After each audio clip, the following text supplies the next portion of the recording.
Well, thanks a lot. And now we want to take you all the way to West Africa, where Nigerians are heading to the polls on Saturday to vote in the country's presidential election. Now, the race is tight between incumbent Goodluck Jonathan and the leading challenger, former military ruler Muhammadu Buhari.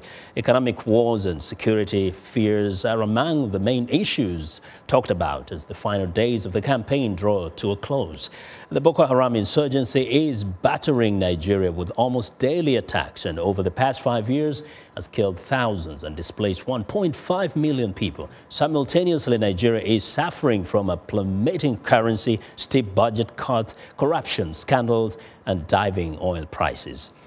Well, now, for the many journalists covering Nigeria's campaign rallies, can be a risky undertaking. At least one policeman was killed and scores of people were injured recently when 3 explosions and sporadic gunfire abruptly ended an event of the All Progressives Congress in Okrika, Rivers State. Among the injured was Channels TV's senior political correspondent, Charles Eruka, who was attacked while covering the rally.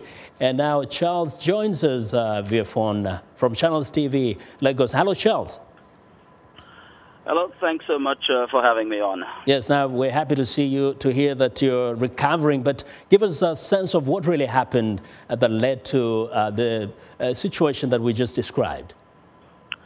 Well, we were covering the event live. That's the All Progressives Congress rally in Okrika. Well, it all started with a minor explosion, something that sounded like a firecracker, just before the arrival of the APC APC governorship candidate, Dr. Dakuku Peterside. When we heard the explosion, the security officials ran around trying to figure out exactly what had happened. Something like a very tiny explosive device had been thrown into the arena, apparently. They identified where it had exploded. At that point, the crowd became a bit jittery, but then they assured everyone that, well, it was just someone playing a prank. So things turned to normal. The crowd was still assembling.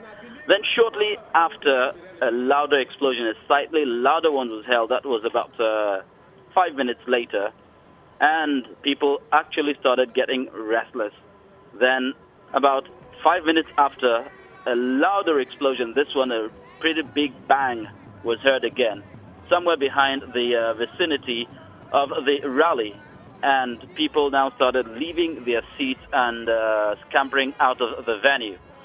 But the organizers of the rally, well, they took to the microphone and urged the people to return because as far as they were concerned, people are just trying to let off explosions around the arena to frighten people away, to frustrate the Charles. rally.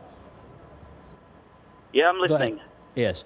I just want to ask, how did you end up being roughed up, actually, so seriously? Well, remember, gunfire was heard shortly after the explosions, and then everybody ran for dear life. And, well, we also tried to pack our equipment and get out of there. This was after I had given a live report of what was happening there. Thanks a lot. We Charles, pretty much, that's it. But then when we got into Africa, we'll continue with this conversation, Charles, another time. Well, that's our show. We ran out of time. And thanks a lot for watching. Have a good night.